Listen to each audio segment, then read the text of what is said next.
Pinapahiya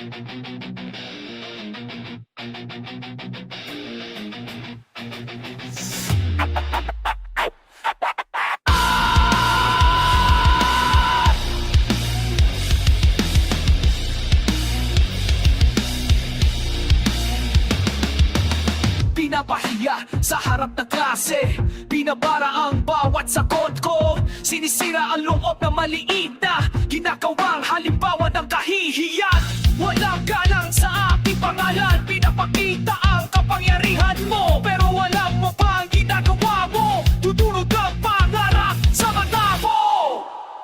Guro ka ba o petugo? Lisensya mo hindi para manakit. Guro ka ba o petugo? Walang karapatan.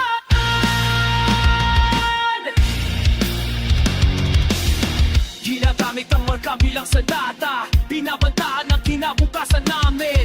Sakit na dala hanggang paglaki, drama na nakabaon sa dibdib.